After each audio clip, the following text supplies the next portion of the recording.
Bayangkan ada pupuk palsu. Jual pupuk di kantor kementerian tapi bukan pupuk. Di kantor kementerian? Di kantor kementerian. Berani banget. Itu merugikan petani, kurang lebih 100.000 petani. Dan kerugiannya potensinya 3,2 triliun.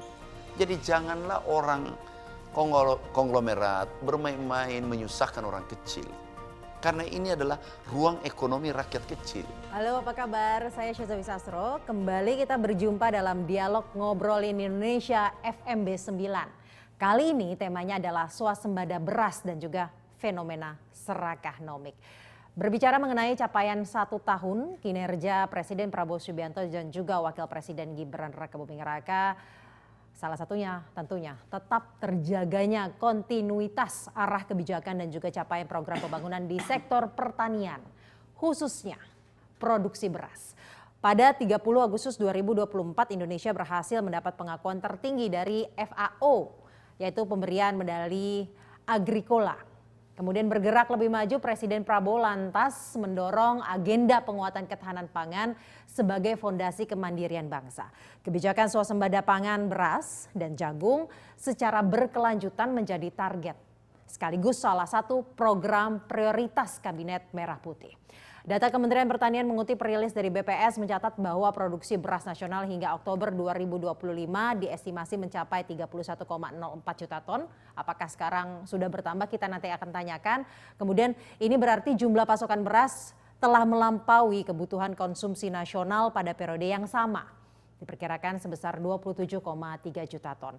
Dengan data tersebut, Indonesia mencatat surplus produksi beras sekitar 3,7 juta ton. Yang berarti secara nasional Indonesia surplus 3,7 juta ton hingga Oktober 2025. Dan sekarang sudah November, kita akan tanyakan juga update-nya seperti apa. Dengan kata lain, Indonesia telah berada pada jalur yang tepat untuk menuju swasembada beras nasional. Namun tentunya segala usaha pemerintah untuk memajukan sektor pertanian bukannya tanpa tantangan. Sebut saja faktor cuaca hingga manusianya itu sendiri. Namun sebelum saya memulai diskusi kali ini, kita akan simak terlebih dahulu bersama-sama informasi yang menjadi pengantar tema dialog kita di sesi kali ini. Sektor pertanian menjadi salah satu pilar penting dalam menopang pertumbuhan ekonomi dan menjaga stabilitas nasional.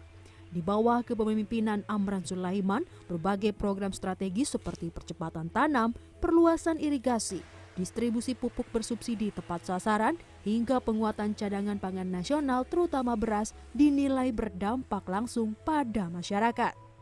Alhamdulillah sekarang sesuai BPS di akhir tahun nanti Desember tanggal 31 Desember 12.00 itu 34,77 juta ton. 34,7 juta ton. Iya, jadi bertambah ada tambahan produksi 4,15 juta ton. Dan itu tertinggi selama tertinggi sepanjang sejarah Republik Indonesia. Ini setelah ada perubahan data BPS itu di 2019. 2018 ada perubahan data BPS tentang produksi. Perubahannya seperti apa? Contoh dulu 2018 katakanlah 50 atau 40 juta ton, itu diturunkan setelah ada data DSA, alat yang lebih canggih. Ternyata 2019 itu produksi hanya 31 juta ton. Nah sejak itu sampai sekarang itu tertinggi. Capaian tersebut bukanlah tanpa tantangan. Di tengah berbagai situasi ketidakpastian pasokan pangan global akibat perang, perubahan iklim dan fluktuasi harga pangan dunia, kebijakan Kementerian Pertanian yang berorientasi pada produksi dan kesejahteraan petani terbukti memberi dampak nyata pada ketersediaan pangan termasuk penguatan kesejahteraan petani. Faktor itu Bapak Presiden, kebijakan beliau tegas dan beliau meminta kepada kami memperbaiki seluruh regulasi yang menghambat petani kita. Sudah mengeluarkan impres 19 sektor pertanian. Jadi mempermudah petani, sarana produksi, alat mesin pertanian, benih dan seterusnya. Itu dikeluarkan dalam waktu singkat. Regulasi-regulasi apa saja yang kemudian Salah satu pupuk. Pupuk nih. Pupuk saja dulu, belum yang lainnya. Irigasi belum. Pupuk dulu itu 12 menteri yang tanda tangan, yang ketahui. Kemudian gubernur 38, bupati 514. Baru bisa pupuknya sampai ke petani. Sekarang enggak. 145 regulasi. Sekarang dari menteri, Kementerian Pertanian, dari saya, kemudian langsung ke pabrik langsung petani. Berdasarkan data BPS, nilai tukar petani atau NTP per September 2025 mencapai 124,36 atau tertinggi dalam beberapa tahun terakhir. Nilai di atas 100 menunjukkan pendapatan petani lebih besar dari biaya produksinya sehingga kesejahteraan petani dinilai terus membaik.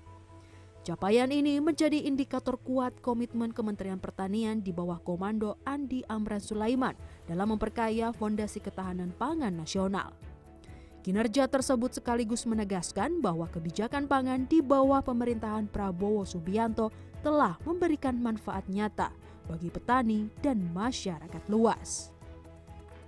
Nah, kita akan berbicara dan berbincang mengenai capaian, tantangan, kendalanya, dan bagaimana juga untuk memastikan capaian-capaian ini tidak hanya tercapai dalam 1 tahun pertama, namun terus berlanjut ke depannya. Saya akan diskusikan langsung, saya akan tanyakan langsung ke narasumber utamanya. Sudah bergabung bersama kita hari ini Bapak Amran Sulaiman, Menteri Pertanian Republik Indonesia.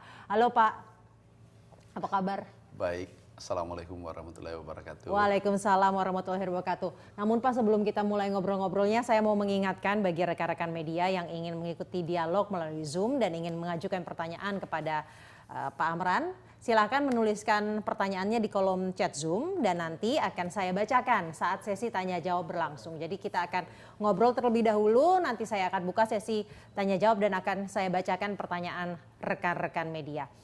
Langsung saja, Pak. 31, juta ton, 31 sekian juta ton sudah bertambahkah di bulan ini Pak? Jadi alhamdulillah sekarang sesuai BPS di akhir tahun nanti Desember, tanggal 31 Desember 12.00 itu 34,7 juta ton. 34,7 juta ton. Iya, jadi bertambah ada tambahan produksi 4,15 juta ton.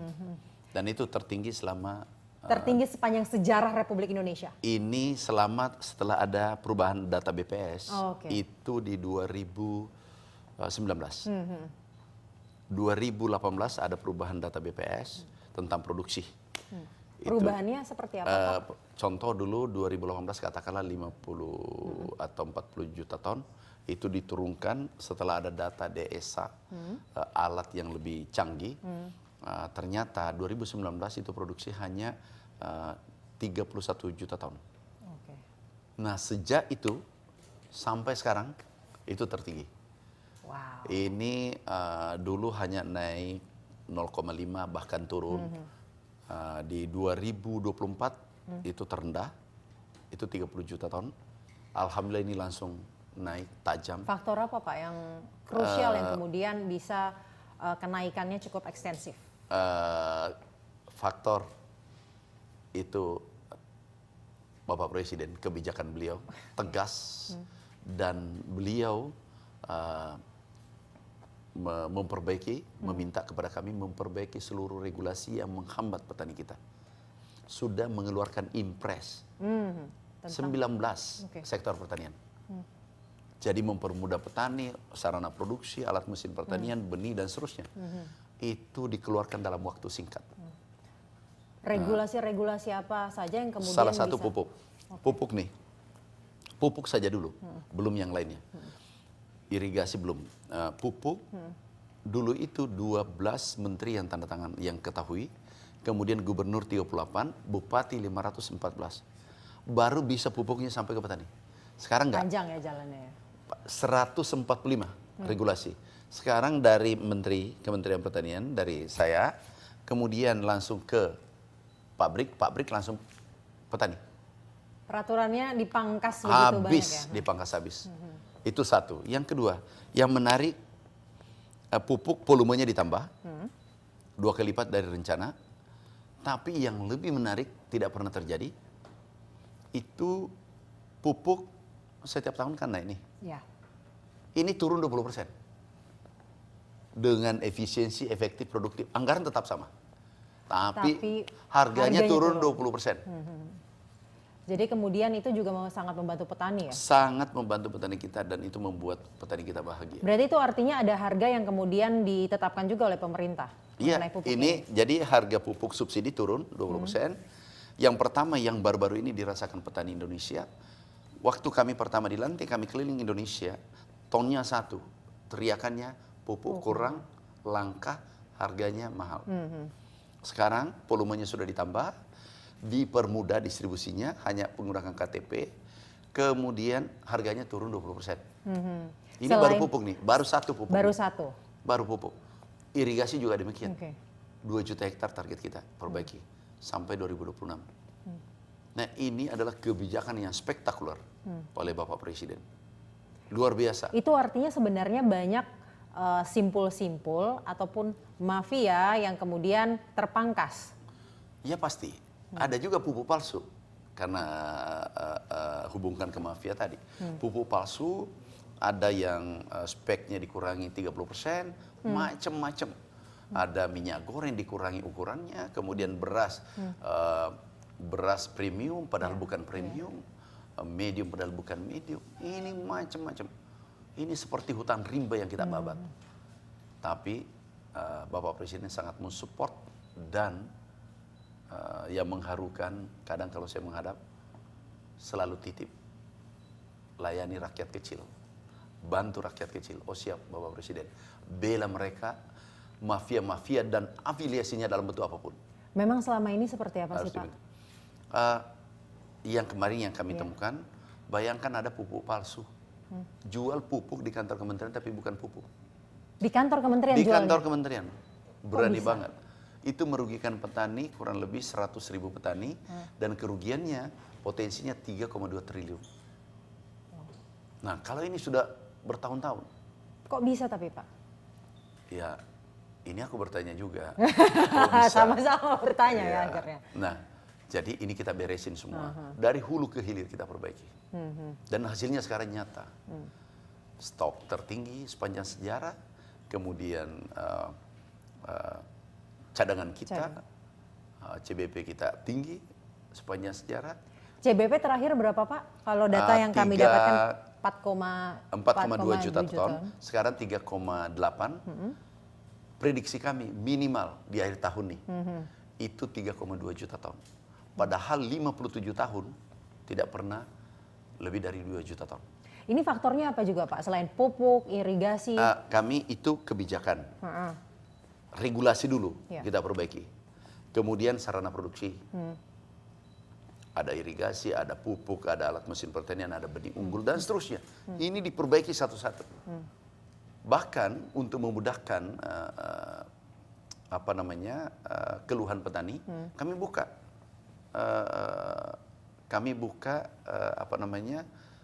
sistem online pengaduan kepada aku langsung. Dan kami respon. Jadi langsung ke Bapak? Langsung ke saya. Iya, kami respon. Kami respon. Kalau saya lagi rapat, itu ada asisten yang pegang. Tolong direspon. Yang bentuk pidana laporkan ke kepolisian. Yang perlu tindakan, katakanlah bibitnya perlu ditambah dan seterusnya, alat mesin pertanian, tindak lanjuti. Selama ada sarana produksi di pertanian, alat mesin pertanian dan benih, langsung dikirim. Dan tidak ada pungutan biaya, pungli-pungli nggak ada, nggak boleh. Pasti kami tindak. Karena itu kemudian swasembada yang tadinya targetnya 4 tahun bisa tercapai dalam 1 tahun. Iya, itu sih punya cerita lain. Ceritanya apa tuh? Jadi gini, kami awal dilantik, Bapak minta, Bapak Presiden 4 tahun. Setelah 21 hari, menjadi 3 tahun. Setelah 45 hari, berubah menjadi 1 tahun. Kalau berubah mundur, ini Dikuranginya luar biasa banyak lagi Pak ya, dari 4 tahun jadi 1 tahun. Tapi alhamdulillah berkat tekanan ini menurut saya tekanan yang luar biasa. Insya Allah tahun ini kita capai. Ya, kebijakan apa Pak dan inovasi-inovasi apa yang dilakukan di Kementerian Pertanian dan juga kebijakan di level tertinggi yang kemudian bisa menjadi salah satu faktor utamanya? Karena kita tahu ya, salah satu kemudian kemarin beras dan lain-lain tidak tercapai, ada mafia, ada tengkulak dan lain sebagainya. Apakah itu juga menjadi faktor-faktor yang sangat menentukan?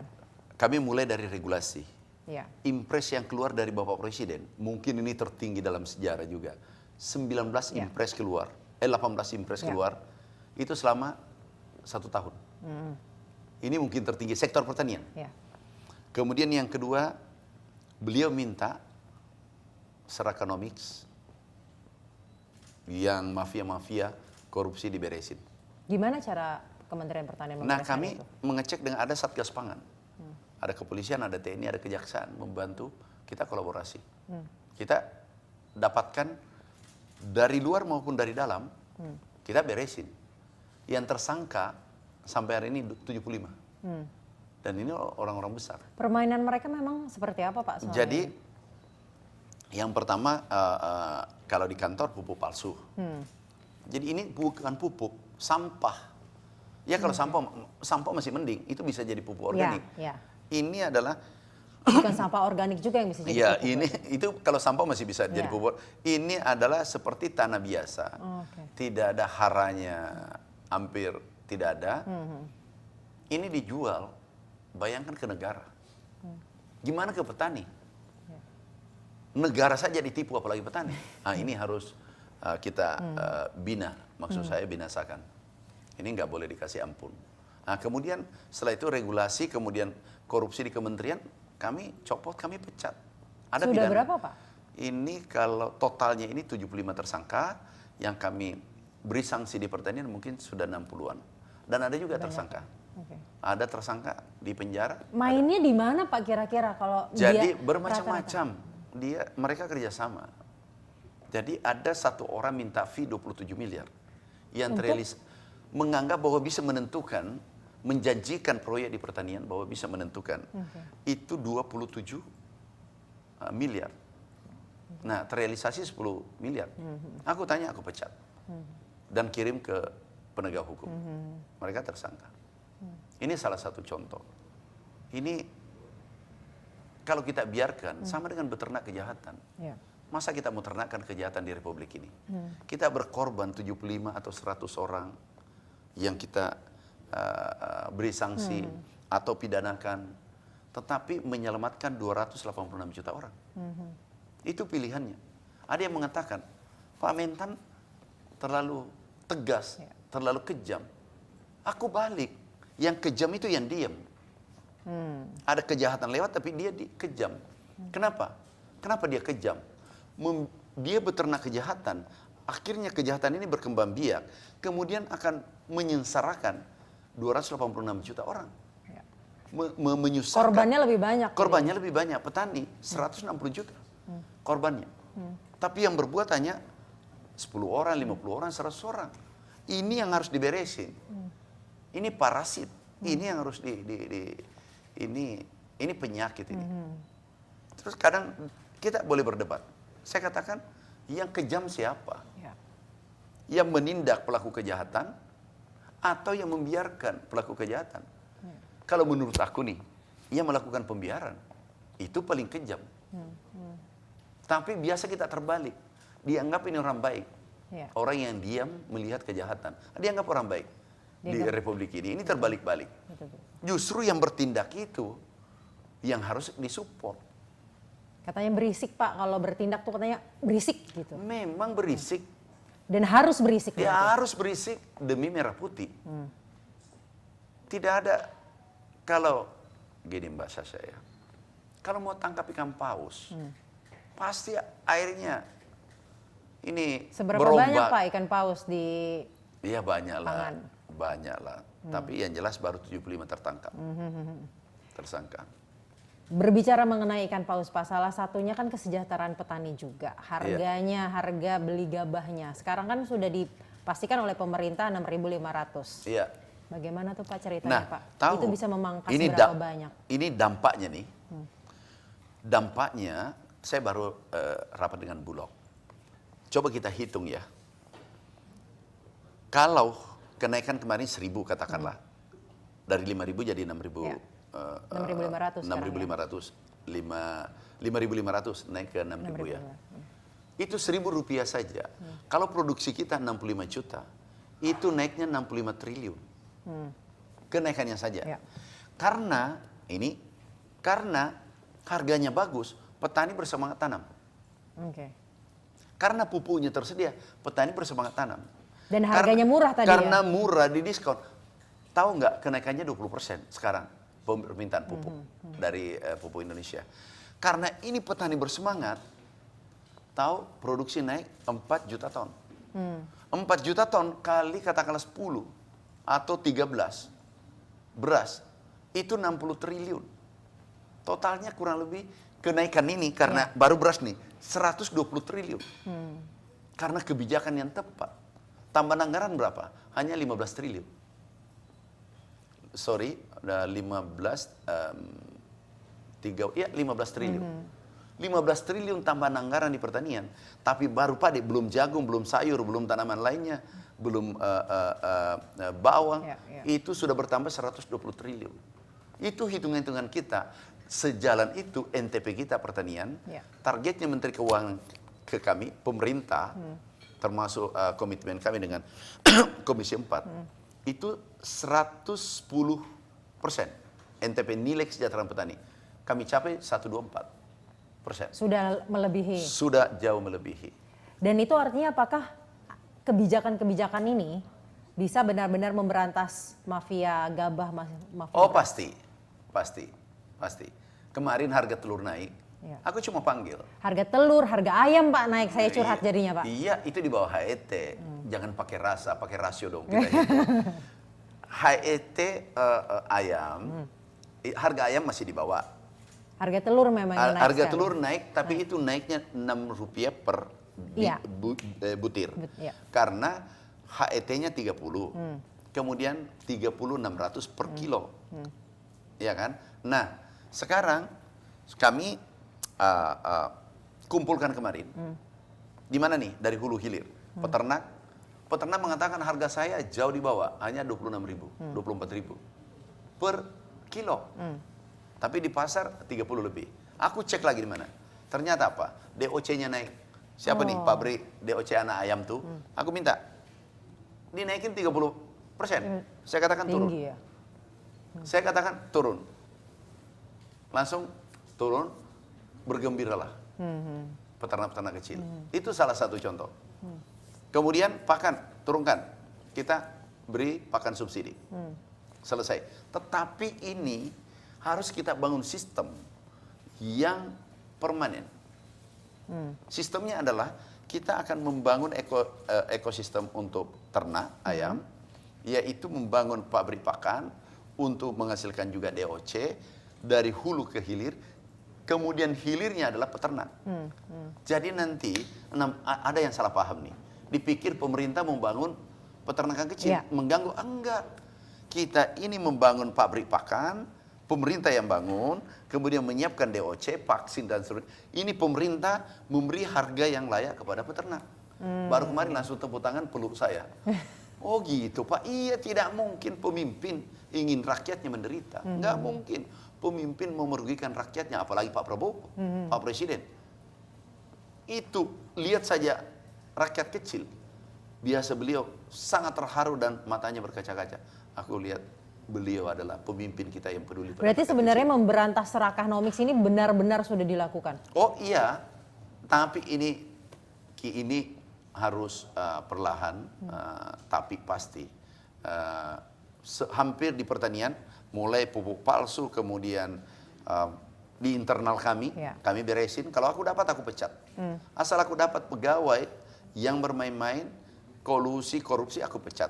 Kemudian pengadaan alat mesin pertanian, kemudian minyak goreng yang takarannya dikurangi, kemudian beras yang katanya premium padahal Ya, kemarin heboh. beberapa kali heboh. Itu ada 46 tersangka sekarang. Ya, sekarang jangan coba-coba main-main di sektor pertanian. Ini pangan adalah vital. Ya. Dan berikutnya pangan ini adalah disubsidi pemerintah 150 triliun. Jadi janganlah orang konglomerat bermain-main menyusahkan orang kecil. Karena ini adalah ruang ekonomi rakyat kecil. Jangan Sarakanomics. Jangan kapitalis neolib di sini. Ayo bantu dong rakyat kecil. Seberapa besar sih Pak memang kapitalis neolib Sarakanomics yang terjadi di industri pangan di semua komoditas? Tahu nggak? Ada, katakanlah ada pangan-pangan ini pemainnya nggak banyak, 10-20. Sedikit dong Pak. Iya, yang dengan sebanyak iya. itu hanya sedikit. Makanya dikatakan Sarakanomics. Ini contoh nih padi, beras nih. Produksi hanya 65 juta ton gabah. Kapasitas pabriknya penggilingan kecil 116 juta. Oke, artinya ini pun tidak cukup kan? Iya. Benar nggak? 65 Betul. digiling nggak cukup Itu kan? masih kurang banyak. Kurang banyak. Nah, datang lagi konglomerat, kapasitas pabriknya berapa? 50 juta ton. Ya matilah ini. Iya. Cara membunuhnya adalah kalau ini membeli 6.000, ini beli 6.500. Kalau ini beli 7.000, ini beli 7.500. Karena triliunan modalnya. Pemodal besar. Lah ini modalnya cuma 5 juta, 10 juta. Nggak bakal bisa bersaing. Ini kur. Iya. Nggak mungkin lah. Gajah disuruh melawan itu keledai. Nggak mungkin diadu. Inilah yang kami ingin minta tolong kepada seluruh saudaraku yang sudah konglomerat, bergeraklah di industri gula, industri pertambangan. Jangan masuk di ruang ekonomi rakyat kecil. Karena kalau ini bermasalah beras, 286 juta berteriak. Dan ini terus menerus. Tiap tahun. Nah ini kita mau beri solusi permanen. Maka Tapi dari itu kalau ada yang 6.500 itu dinaikkan. Karena biasanya di bawah itu kan Pak? sampai 2.000, 3.000. Hanya 2.000, 3.000 dibelinya? Di tempat yang terpencil. Sekarang kita mau 6.500, nggak boleh. Dimanapun? Dimanapun. Kemudian harga di ujung 13.500. Titik. Kemudian nanti kami cek satu-satu lagi. Itunya sudah dikunci ya Pak? Di HWT nggak 6.500 boleh. Supaya petani tersenyum, Ya. konsumen bahagia. Karena kami sebagai menteri memang harus sabar. Harga naik, konsumen marah. Ya. Harga turun, petani marah. Memang harus saya minum pil. Pil apa? Pil sabar. Tiap hari aku minum. Itu kan baru beras Pak? Baru beras. Yang Belum lain? jagung, macam-macam, ubi. Kita harus sabar. Oke. Karena, tapi ini kita harus bangun sistem. Sehingga ini tidak terjadi ke depan. Biar Bayangkan, tidak harus setiap hari kemudian harus dipelototin terus ya Pak ya? Iya, kita bangun sistem. Ya. Ini ada HPP, Ya. harga eceran terendah, kemudian ada eceran tertinggi, kita pasang, kemudian kita bangun kalau ayam, kalau ayam kita membangun pabrik pakan, Pabrik pakannya tadi. kemudian pabrik untuk DOC menghasilkan DOC, kemudian Baik. vaksin diberi harga yang baik untuk peternak. Pak, kita harus jawab pertanyaan-pertanyaan media, juga pengen ikutan Pak soalnya Udah deh. ngobrol-ngobrol seru kita. Media pertanyaan yang terberat dia dikasih. Coba. Nih Pak, Apa? Aku tidak batasi, dari apa saja. tidak batasi ya teman-teman, Nggak ada. tidak dibatasi. Nggak ada Jadi kalau batasan. mau nanya silahkan nanya. Dari Kormen, industri.co.id, banyak yang menilai bahwa modernisasi pertanian beresiko untuk mengurangi kearifan lokal. Bagaimana Pak menanggapi kritik tersebut dan menjaga keseimbangan antara teknologi dan tradisi? Gini, itu benar. Itu bagus. Tradisi bertani macam-macam bla bla dan seterusnya itu bagus. Ini sudah lama ditanyakan. Ini memang ada dilema. Kita mempertahankan tradisional modern, tradisional. Kalau ini kita pertahankan, itu tidak mampu memenuhi kebutuhan petani rakyat Indonesia. Aku tanya satu pertanyaan, mana pilih mempertahankan kearifan lokal atau menghidupi 286 juta? Pilihan salah satunya, nggak ada pilihan lain. Agak sulit ya memang pertanyaannya Pak ya. Iyalah, Mbak Sasha bertanya banyak pertanyaannya, aku cuma tanya satu. Jadi aku balik, mana dipilih? Kearifan lokal atau kelaparan? Ya jangan sampai kelaparan sih Pak. Kalau kelaparan nanti nggak bisa menjaga kearifan lokal. Dijawab saja satu, salah satu dan tadi. Ternyata memang menjawab pertanyaan itu tidak mudah ya Pak ya. Mudah, cuma mengatakan aku pilih ini. Aku pilih yang jangan sampai kelaparan Pak. Berarti sudah terjawab. Nah sekarang ada kearifan lokal, ada tradisional, kita harus jaga. Tetapi kami membuka, inilah food estate, jadi dua-duanya menang. Kearifan lokal, oke.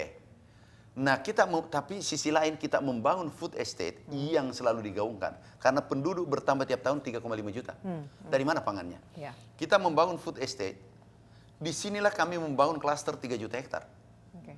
Di Merauke 1 juta, ada 4. Nah 3 juta hektar ini kita bangun transformasi pertanian tradisional ke modern.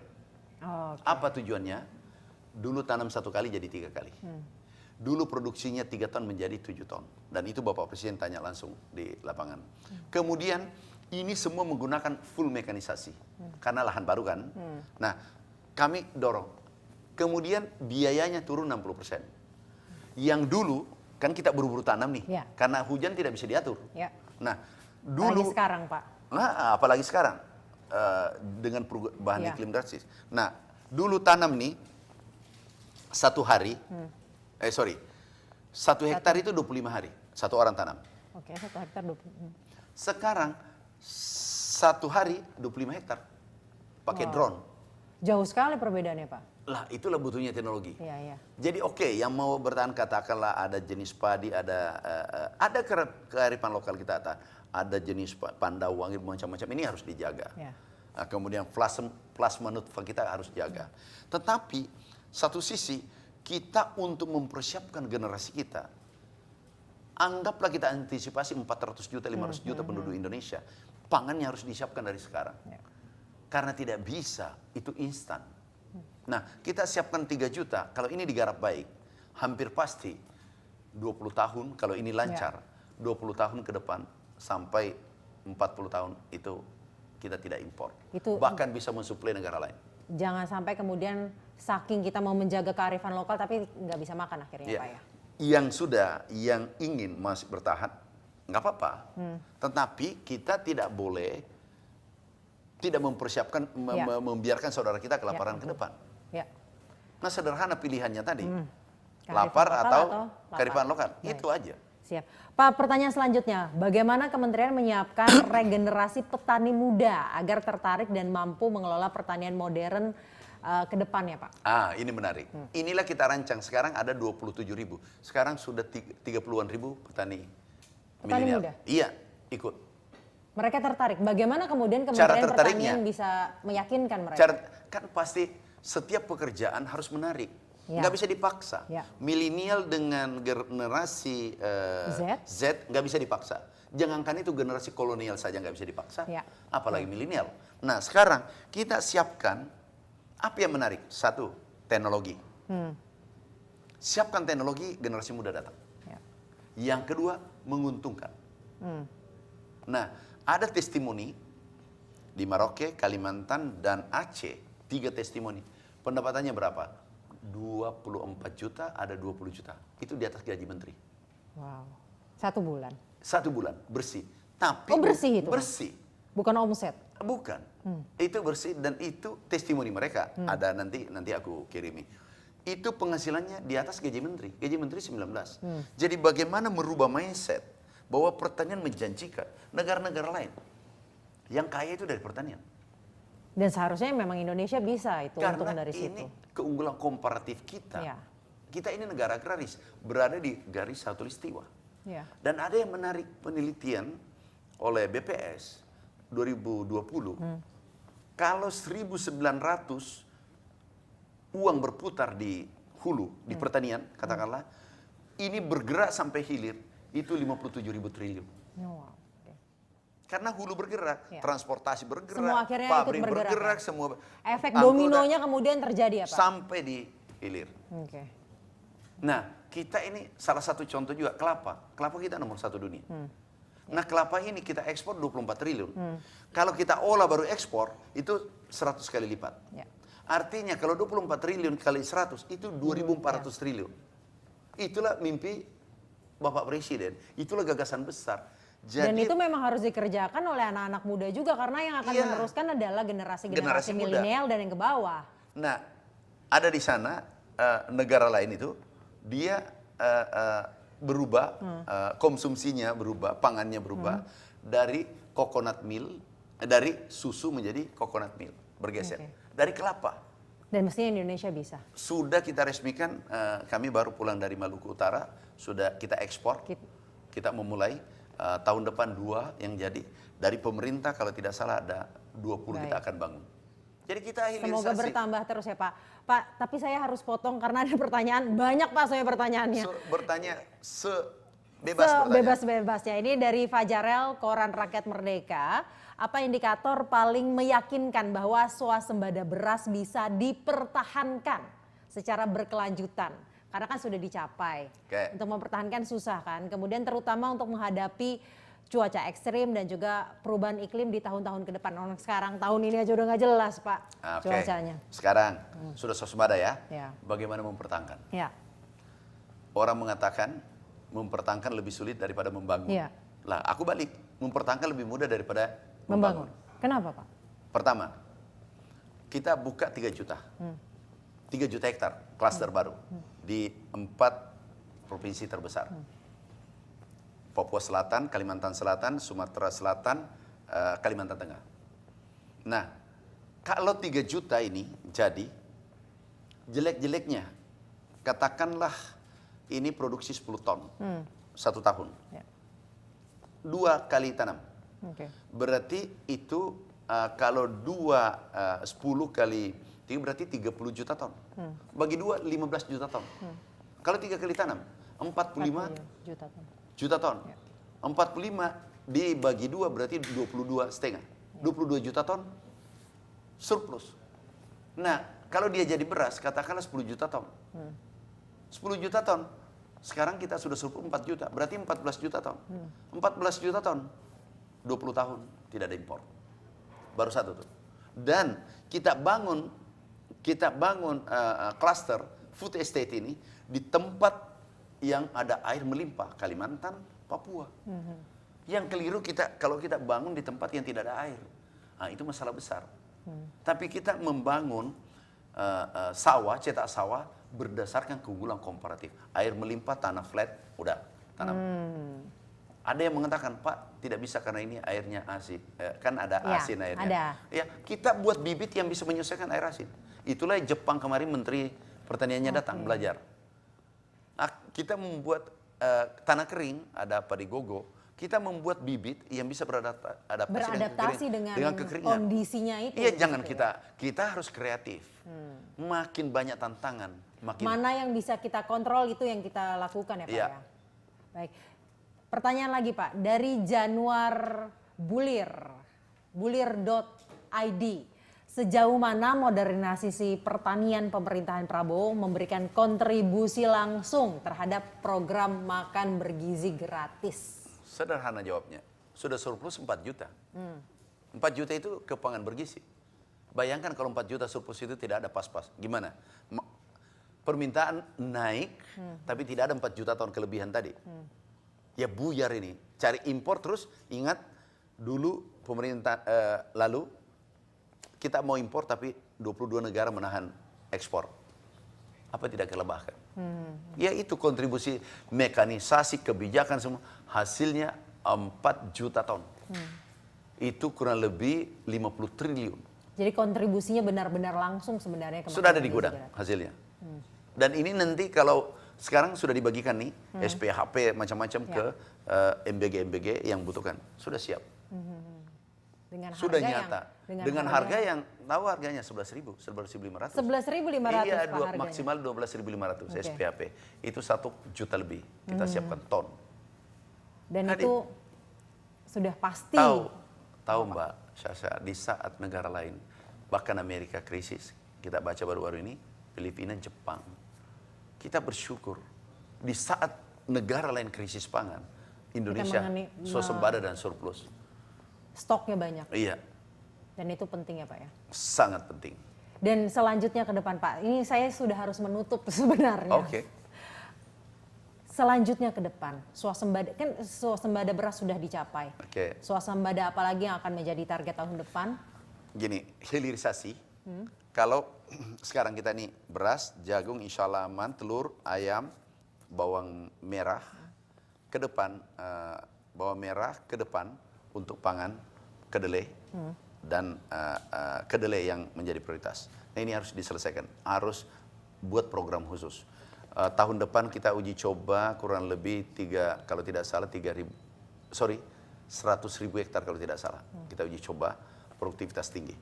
Nah, kemudian kedepannya lagi kita hilirisasi. Karena itu yang paling tinggi nilai tukar petaninya. Kesejahteraan petaninya tinggi, NTP-nya tinggi banget. Bisa meningkatkan berapa lagi? Tajam sekali. Nah itu kan sekarang 160, bisa saja nanti 200. Itu luar biasa, itu luar biasa. Nah kita pangan sudah, kita bergerak perkebunan, peternakan, kita kejar-kejaran nih, peternakan perkebunan, kita rancang 3-4 tahun ke depan. Ini kita harus selesaikan. Kalau ini selesai, itu pangan kita tangguh. Bahkan kalau 3 juta selesai, Indonesia lumbung pangan dan bisa kita ekspor ke negara lain. Lumbung pangan dunia benar-benar bisa akan tercapai dalam 4 tahun ke depan. Ya. Itu bukan sesuatu yang terlalu ambisius berarti ya Pak? Bukan, kuncinya satu, 3 juta jadi kenyataan. Lalu bagaimana dengan Serakanomics? Kalau misalkan itu tidak diberantas kan ini tidak paralel bisa. kita beresin. Okay. Kan sekarang kemarin ada Serakanomics itu katakanlah beras yang dijual tidak sesuai kualitasnya, kemudian pupuk palsu, kita kan sudah tutup. Jadi kita tindaki dari sekarang. Jadi Karena paralel berproduksi. Kalau permainan itu tidak dibereskan, lumbung pangan dunia agak sulit untuk dicapai. Pasti beres. Pasti beres ya Pak? Sekarang ini sudah 75. Apa ada mau menyusul? Kami sudah umumkan 75 tersangka. Apa masih mau ditambah? Kemarin aku umumkan, maaf ya, peternak kecil, besar, menengah datang. Tolong jangan ditambah. Aku sudah jadi orang Sulawesi. Aku jadi orang Solo, tolong jangan ditambah ya, tersangka itu 75. Jangan sampai nyusul kalau peternak kecil berteriak. Kemarin tepuk tangan, peluk saya terharu. Berkaca-kaca matanya, terima kasih Pak Menteri. Saya bilang enggak, ini perintah Bapak Presiden. Tadi malam aku ditelepon. Langsung besoknya aku rapat dan selesai. Sejahtera bareng-bareng, kenyang bareng-bareng, jangan sendirian gitu ya Pak? Iya. Kita nikmati merah putih Republik ini. Negara kita kaya, negara kita subur. Ini bagaimana Gini rasio nih, Serakanomics hilang. Yang muncul adalah moral nomics atau keadilan nomics. Nah, Gini rasio kita tekan kembali. Jangan merah, 0,4 lebih. Kalau ini berarti ada pemerataan. Nah kalau ada pemerataan, nggak ada berteriak. Tapi kalau hanya segelintir orang yang menguasai perekonomian, pada titik tertentu nanti, itu terjadi bisa konflik sosial. Pada titik tertentu. Dan aku sangat yakin. Kita sangat amat tidak mengharapkan itu terjadi. Jangan terjadi, solusinya adalah kita ekonomi. Moral nomics tadi ya? Jadi moral nomics ada ekonomi Pancasila. Ekonomi Pancasila. Itulah perintah Bapak Presiden. Closing statement Pak. Closing statement dari Pak Amran. Kepada saudaraku, sahabatku, seluruh petani Indonesia, terima kasih atas perjuangannya. Kita insya Allah tahun ini swasembada. Bukan karena saya, tapi karena petani yang saya cintai. Mereka adalah pahlawan pangan kita. Terima kasih dan juga ucapan terima kasih dari Bapak Presiden. Yang kedua, kita lanjutkan hilirisasi. Yang ketiga adalah jangan biarkan mafia, koruptor berkeliaran di sektor pangan. Pasti berhadapan dengan kami dan itu perintah Bapak Presiden. Kami tidak biarkan hidup di sektor pertanian. Terima kasih. Tanpa pandang bulu? Enggak ada. Pilihanku kalau harus dipilih, berhadapan dengan mereka, membela rakyat kecil, aku pilih berada di sisi petani. Tanpa rakyat pandang kecil. dia siapa? Enggak ada peduli. Itu perintah Bapak. Enggak peduli dia siapa? Enggak peduli siapa. Enggak peduli dia pemain besar banget ya, Pak? besar kecil. Yang besar itu Allah. Kita ini hambanya kecil. Kita harus memegang teguh bahwa merah putih harus dijaga, NKRI harus dijaga, Dan kita yakin Allah pasti tolong kita. Apalagi presiden kita seilas begini. Dulu mungkin kecepatan speed saya 200, memang selalu cepat. Dengan presiden kita aku kali 2 kecepatan ini. Sampai saya pertigo, kena angin mungkin. karena saking cepetnya. Pernah aku dirawat 7 jam baru bangun. 7 jam dirawat? 7 jam. Saking pusingnya ini mikirin, Stress. karena speednya cepat sekali. Dan bukan satu, yaitu tadi harga naik, konsumen marah, harga turun, petani marah, harga senang-senang, pengusahanya cemberut. Ya saya harus sabar. Dan lagi-lagi ekonomi Pancasila tidak bisa terwujud hanya sendirian Kementerian Nggak Pertanian. bisa.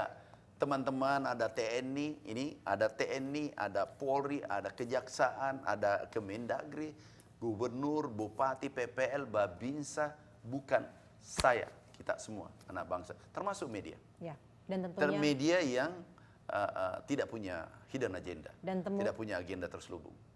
semoga ya semuanya tidak memiliki agenda terselubung selain agenda menyejahterakan Indonesia. Baik, terima kasih Pak Amran Sulaiman, Menteri Pertanian Republik Indonesia. 1 tahun upaya modernisasi pertanian menunjukkan hasil yang nyata ya Pak ya. Produktivitas meningkat tajam, tidak hanya meningkat tapi meningkat tajam. Akses teknologi makin merata. Kesejahteraan petani mulai terdorong ke arah yang lebih baik, bahkan sudah jauh lebih baik dibandingkan sebelumnya. Pemerintah berkomitmen untuk terus memperkuat infrastruktur, menghadirkan inovasi dan juga memastikan setiap kebijakan berpihak pada petani. Dengan sinergi semua pihak tadi juga sudah ditekankan oleh Pak Amran ya, tidak bisa sendirian. Semua pihak harus ikut bersama-sama. Kita bisa melangkah maju menuju pertanian yang lebih maju, mandiri dan berdaya saing.